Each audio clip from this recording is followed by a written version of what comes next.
우리 지난 시간에 무슨 얘기했는지 기억나요? 우리가 이제 5월 한 달 동안 영어로 제가 좀 이렇게 있어 보이게 제목을 만들어 놔가지고 네. 목적이 이끄는 삶이라는 큰 주제를 가지고 이제 삶의 목적에 대한 이야기를 하고 있는데 지난주에 주제가 뭐였는지 기억나는 사람 있어요? 지난주에? 네? 행복. 맞아요. 행복. 또 그 영원한 목적에 대해 이야기했죠. 그래서 우리가 모든 사람들이 어떤 일을 하든지 결국에는 그 너머에 더 큰 목적이 있어요. 공부를 하는데도 이제 그 다음에 목적이 있죠. 공부 자체가 궁극적인 목적이 아니잖아요. 그래서 우리가 최후의 최종의 궁극적인 목적이 무엇인지를 항상 생각해야지 우리가 행복한 삶으로 살 수 있다. 그리고 그걸 주시는 분은 오직 영원하신 하나님뿐이다. 뭐 이런 이야기를 했습니다. 오늘은 조금 더 본질적인 얘기를 한 번 더 하려고 해요. 우리 인생에는 목적이 있다라는 것을 전제를 깔고 지난 시간에 얘기를 했는데 사실은 현대사회에서는 우리의 삶에 목적이 있다라는 것 자체를 거부하고 받아들이지 못하는 사람들이 상당히 많이 있습니다. 그래서 삶의 이유 제가 이제 뭐 아마 지금 고3 친구들이나 고2 친구들은 작년에도 이런 주제를 제가 반복적으로 얘기를 했기 때문에 여러분에게 이 키워드가 제일 중요하다고 저는 생각해서 반복하고 있는 거거든요. 네, 몇 번 들어봤을 거예요. 삶의 이유가 없다가 현대 사회의 결론입니다. 여기 보면은 그림 귀엽죠? 네, 제가 좋아하는 책인데 좋아하는 선교사님이 젊은 선교사님이 쓰신 책인데 자세히 보면은 그림에 제 이름이랑 비슷하죠. 네, 제 동생이 그림 그렸거든요. 네, 이름이 전성경이에요. 네, 저 닮아서 엄청 이쁜 제 여동생이 있는데 삶의 이유라는 이 조그만 묵상 책인데, 그러니까 우리는 당연히 삶의 이유가 있다고 생각을 해요. 그래서 내 삶의 이유가 무엇인지를 하나님께 묻고 하나님의 말씀을 따라서 살아가죠. 그러나 무신론적인 세계관, 하나님이 어디 있어? 라고 생각하는 일반적인 현대사회를 살아가는 사람들 입장에서는 너의 삶에는 목적이 있어 라는 걸 이해하지 못하거나 아니면 거부감을 느낍니다. 그래서 하나님이 너의 삶에는 특별한 목적이 있단다 라고 하시는 말씀을 우리는 거기에서 참된 위로를 얻고 행복을 느끼지만 너의 존재에는 이유가 있어. 너의 삶에는 목적이 있어. 라는 말을 들으면 네가 뭔데? 라고 반응하는 게 현대 사회라는 것이죠. 왜냐하면은 내 인생은 나의 것이고 그렇기 때문에 내 인생의 목적은 내가 정해야 되는데 하나님이 누군데 자기가 정했다고 나한테 강요를 해? 굉장히 폭력적이구만. 역시 하나님이란 존재는 아주 나빠. 뭐 이런 메커니즘으로 작동을 하는 것이죠. 실제로 성경에서 뭐라고 하시냐면요. 우리 이사야 43장 21절 함께 읽어봅니다. 시작. 이 백성은 내가 나를 위하여 지었나니 나를 찬송하게 하려 함이니라. 아멘. 하나님께서 우리를 보면서 너희는 나를 위하여 내가 지었어 라고 말씀하십니다. 이게 이 의미를 하나님이 어떤 분이신지를 알고 이 말씀의 의미가 뭔지를 생각하면 너무나도 아름다운 사랑의 고백이고 우리의 존재에 너무나도 큰 위로가 되는 말씀임에도 불구하고 하나님을 모르는 사람들은 이것 봐 하나님이 진짜 하나님이고 뭐 하나님이 사랑이라며 그러면은 내가 너를 위해서 이 모든 세상을 만들었고 너를 위해서 너를 지은 거야. 너는 너의 것이야. 이렇게 해야지 마음에 들어 하는 거죠. 근데 하나님은 나를 위하여 너를 지었어. 너는 내 거야. 이렇게 말씀하십니다. 게다가 뭐 하라고? 너 행복하라고 내가 너를 지었어. 가 아니라 나를 위하여 나를 찬송하게 하기 위해서 너를 지었다라고 말씀하시는 겁니다. 이 말씀이 왜 영광스럽고 아름다운지는 마지막 네 번째까지 잘 여러분이 들어야 돼요. 또 밑에 골로새서 1장 15절 16절 같이 또 읽어볼까요? 시작. 그는 보이지 아니하는 하나님의 형상이시오 모든 피조물보다 먼저 나신 이시니 만물이 그에게서 창조되되 하늘과 땅에서 보이는 것들과 보이지 않는 것들과 혹은 왕권들이나 주권들이나 통치자들이나 권세들이나 만물이 다 그로 말미암고 그를 위하여 창조되었고. 그래서 우리 존재뿐 아니라 이 세상 모든 것들은 다 하나님을 위해서 창조되었다. 목적이 뭐냐, 존재 가치가 뭐냐, 하나님을 위해서 창조되었기 때문에 하나님의 뜻대로 움직여야 한다, 살아야 한다라는 거죠. 그러나 이 세상 사람들은 정반대로 인식합니다. 대표적으로 이제 몇몇 이제 발언들을 제가 이제 발췌를 해왔는데, 자기 뭐 아나운서나 뭐 MC나 뭐 기자나 이런 게 꾸민 사람 있어요? 있어요? 서로 막 너가 해. 이거 읽어줄 사람. 네. 자, 한 분 요 앞으로 모십니다. 선물 드릴게요. 자, 아무나 도전. 저 대신 읽어주실 분. 맨날 저 셋은 서로 밀어. 그게 바로 이제 삼위일체적인 존재 방식이거든요. 아버지 하나님이 아들에게, 아들이 아버지 하나님에게, 성령이 아버지와 아들에게 이게 서로 높이는 삼위일체적인 사랑으로 저렇게 셋이서 잘 앉아 있네요. 읽어줄 사람. 눈을 피하고 있네요. 제가 읽어요? 자, 이게 유시민이라는 분인데 뭐 정치하시다가 뭐 이렇게 지금은 뭐 방송에 많이 나오고 뭐 작가로 활동하시는 분인데, 뭐 이제 제가 인용한다고 해서 뭐 무조건 좋은 책이다, 좋은 분이다 이런 건 아니에요. 이 세상에 완벽한 분은 예수님밖에 없어요. 저도 완벽하지 않고 여기 우리 뭐 선생님들도 완벽한 사람 없어요. 아무리 훌륭한 작가도, 아무리 뭐 훌륭한 어떤 정치인도 완벽한 면이 없어요. 그래서 좋은 면에 대해서는 우리가 통찰력을 얻고, 또 세상을 잘 설명하는 데 있어서는 배우고, 그리고 이런 생각을 가진 사람이 어떻게 이야기하는가를 들음으로써 이제 세상을 잘 아는 거죠. 이분은 명백한 이제 무신론자거든요.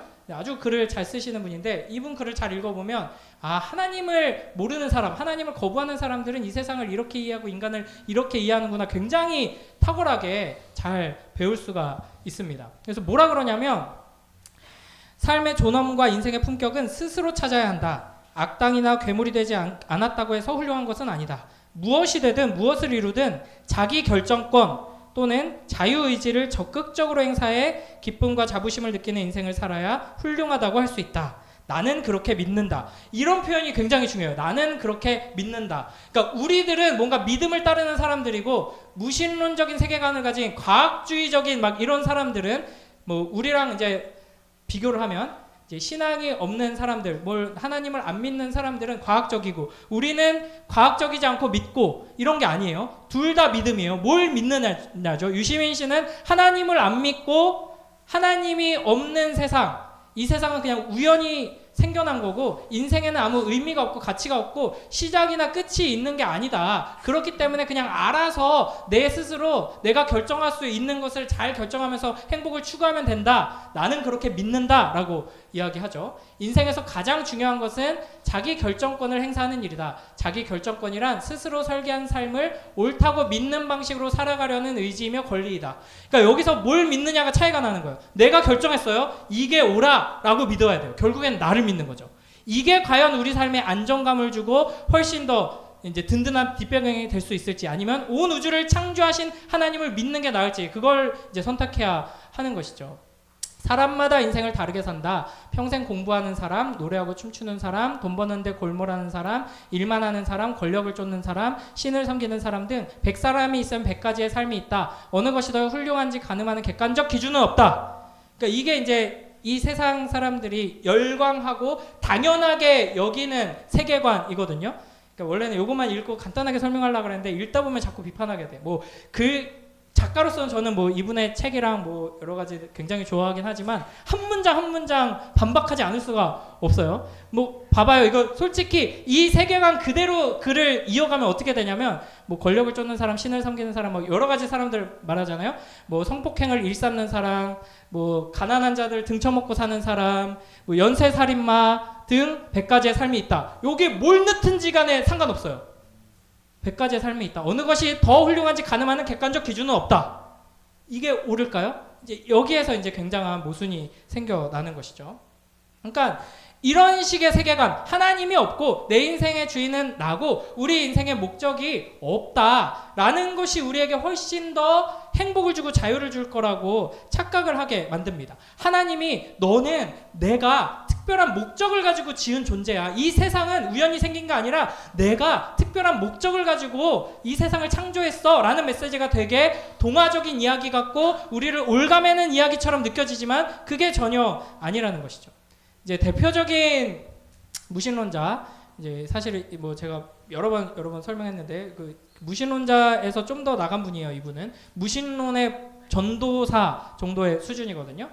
반신론자, 종교를 굉장히 반대하고 이런 분인데 훌륭한 과학자이긴 해요. 네, 이분의 이제 책 중에 에덴의 강이라는 책이 있는데 여기에서 이제 뭐라 그러냐면 더 노골적으로 이야기해요. 우주는 의도적으로 악하지도 선하지도 않다. 어떤 종류의 의도도 공표하지 않는다. 맹목적인 물리적 힘과 유전적 복제로 이루어진 우주에서 어떤 이는 고통을 받고 어떤 이는 행운을 얻는다. 거기에서는 어떤 이유나 암시도 찾아볼 수 없으며 어떠한 정의도 찾을 수 없다. 우리가 보고 있는 우주는 그 근처에 어떤 계획도 의도도 선악도 없고 단지 맹목적이고 무자비한 무관심 외에는 아무것도 없다고 했을 때 우리가 예상할 수 있는 그러한 성질들을 정확하게 가지고 있다. 그러면 쭉 얘기를 하다가 DNA는 알지도 못하고 신경 쓰지도 않는다. DNA는 단지 존재할 뿐이다. 조금 이제 어렵게 얘기했는데 결국에는 뭐냐면 목적이고 이유고 이런 거 아무것도 없다라는 겁니다. 그러니까 이런 세계관이면 제가 말했듯이 지금 여기에서 제가 갑자기 돌변해가지고 이제 여러분을 막 다 전 재산을 다 빼앗고 이렇게 도망가도 그건 그냥 여러 가지 삶의 방식 중에 하나로 인정받아야만 한다라고 말할 수 있는 거죠. 왜냐하면 이런 세계관 안에서는 뭐가 옳고 그른지 그냥 내가 정하는 것이기 때문입니다. 그러니까 왜 이런 차이가 나느냐? 궁극적으로는 창조에 대한 신앙에서 갈리는 겁니다. 하나님께서 이 세상을 창조하셨다라고 믿는다면 그 창조의 목적이 무엇인가에 따라서 우리가 어떻게 살아야 하는가, 뭐가 옳고 그른가가 나눠지는 거죠. 제가 평소에 안 하는 걸 오늘 하고 왔는데 제가 원래 시계 잘 안 차거든요. 근데 이제 친구가 이전교회 이제 친한 집사님이 선물해 주신 건데 일부러 차고 왔어요. 여러분 시계의 가치는 어디에서 증명되죠? 얼마나 비싼가? 비싸 보이나요? 네, 요즘은 얼마나 비싼지 자랑하려고 차고 다니죠. 이거 얼마나 비싼 건지는 제가 잘 시계 몰라가지고 그냥 좋은 거 주셨겠지 하고 차고 다니는데 시계는 왜 만들었어요? 네, 시간 확인하려고. 지금 11시 36분. 빨리 해야 되는데. 자, 근데 이 시계가 이렇게 말하는 거야, 스스로. 나는 그 지난번에 나를 주인이 차고 나갔었는데 그 봄날의 햇살에 내가 반짝거릴 때 나는 그때 진정한 행복을 느꼈어. 나는 앞으로 빛을 낼 거야. 이러면서 어떻게 빛을 낼 것인지, 어떻게 이 어두움을 비출 것인지 막 이런 목적으로 이제 나아가요. 시간을 일단은 잘 맞춰야지 얘기했을 때 넌 어떻게 그렇게 폭력적으로 말할 수 있니? 내 감정이 중요하지 않니? 이러면서 자기 마음대로. 나는 은근 동글동글하게 생겼잖아. 굴러갈 때 나는 희열을 느껴. 나는 대굴대굴 굴러가기 위해 노력할 거야. 막 이러면서 이 시계가 시간 맞추는 데는 관심이 없고 각자가 막 빛을 내고 반짝거리고 혹은 대굴대굴 굴러가고 하는 거에 가치를 두고 살아가요. 그러면 어떻게 돼요?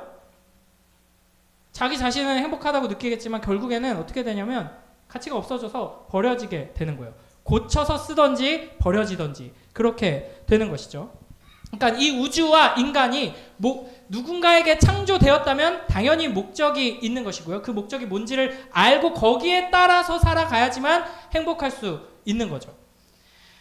자, 우리가 그렇다면 하나님께서 우리에게 오셔서 너는 내가 특별한 계획과 목적을 가지고 창조한 나의 피조물이야, 나의 아들이고 나의 딸이야 라고 하면서 우리에게 목적을 제시해 주시는 것이 과연 세상 사람들이 생각하기에 폭력적이고 우리를 귀찮게 하고 우리의 자유를 빼앗아 가는 것인가? 그게 아니라 정반대다.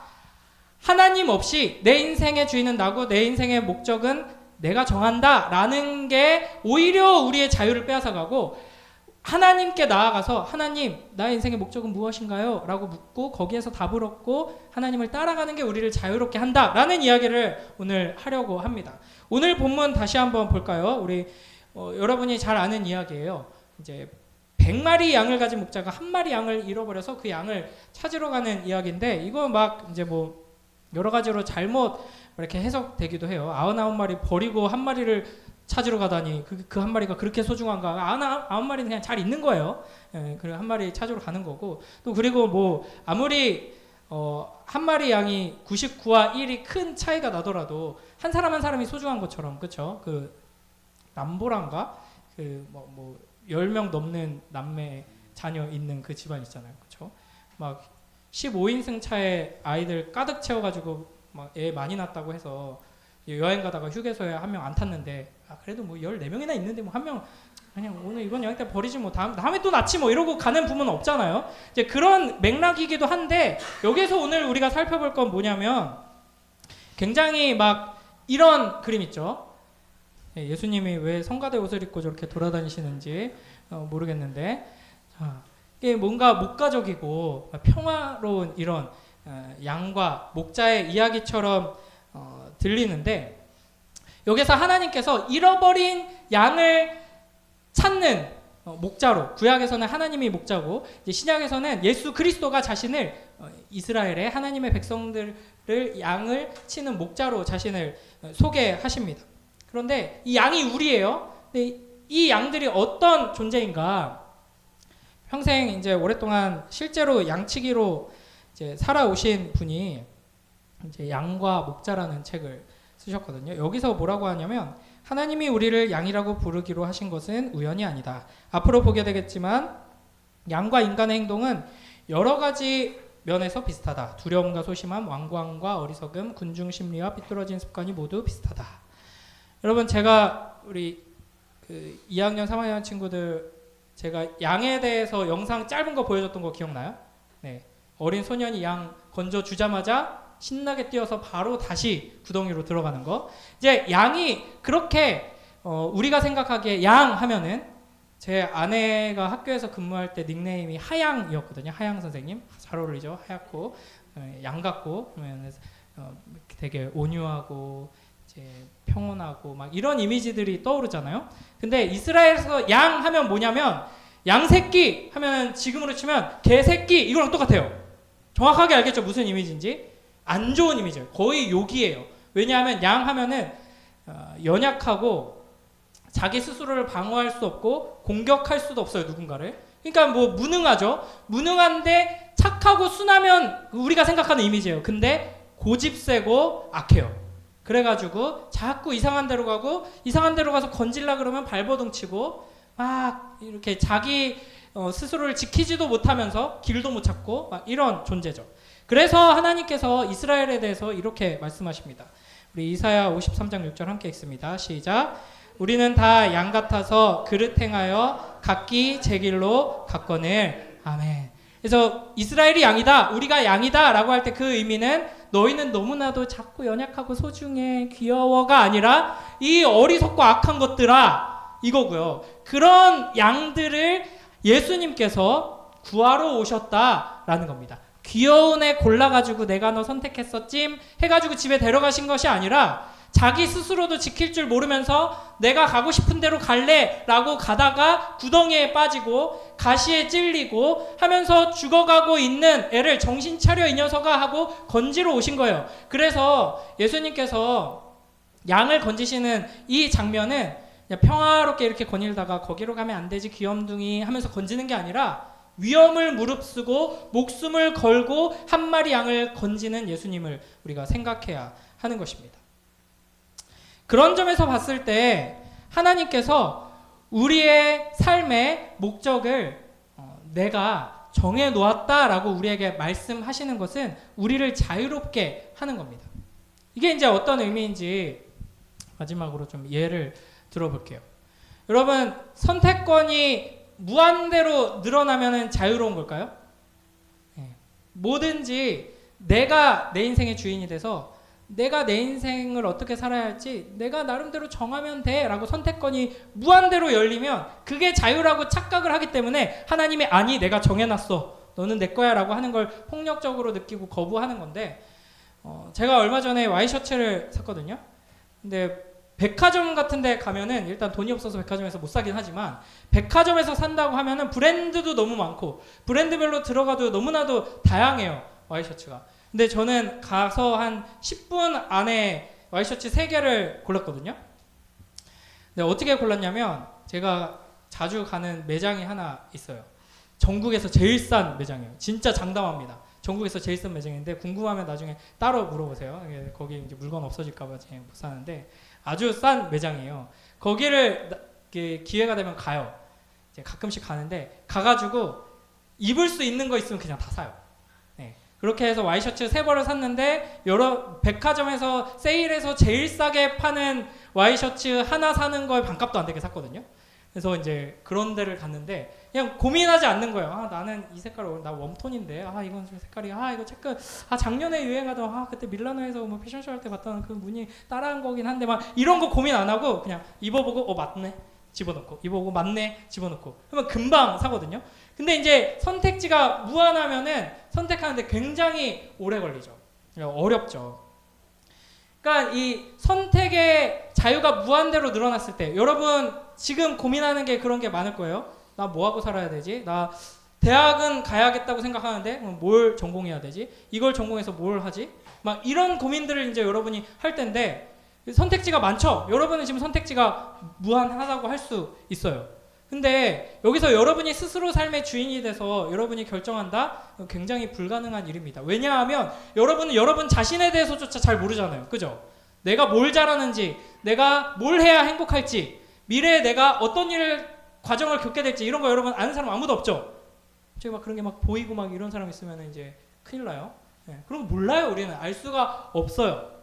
그렇기 때문에 선택하기 너무 어렵죠. 여러분 어른이 되면은 선택하기 쉬울까요? 우리의 인생에 대해 어떤 중요한 일에 대해 뭐 어버이날에 부모님 선물, 어린이날에 자식들 선물 하나 고르기에도 너무나도 고민되고 힘들고 시간이 오래 걸려요. 그래서 아내한테 그냥 저는 다 맡겼는데 그러니까 이런 게 인간의 연약함입니다. 심지어는 나이가 많아지고 경험이 쌓인다고 해서 지혜가 생겨서 결정을 잘 내릴 수 있는 게 아닙니다. 욥기 32장 9절 함께 읽습니다. 시작. 어른이라고 지혜롭거나 노인이라고 정의를 깨닫는 것이 아니니라. 아멘. 그럼 어떻게 해야 되느냐? 오직 온 우주를 창조하시고 우리를 선한 뜻, 사랑 안에서 영원한 사랑 안에서 창조하신 하나님께 물어봐야 합니다. 그래서 제가 이제 권면을 하나 드리겠습니다. 여러분이 인생의 목적과 방향을 심지어는 이제 바로 이제 눈앞에 대학을 어디를 갈까? 성적에 그냥 맞춰서 가야지. 성적에 맞춰도 일단은 무슨 과를 갈까?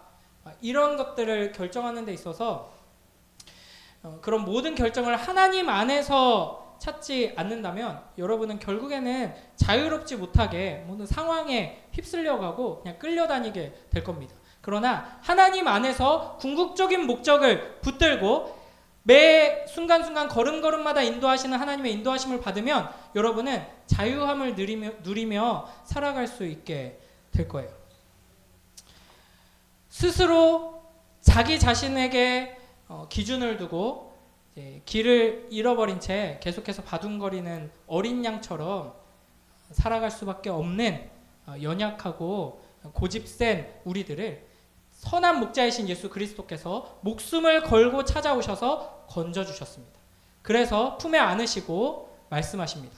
너는 내가 특별한 계획을 가지고 창조한 나의 어린 양이다. 내가 너를 인도하겠다.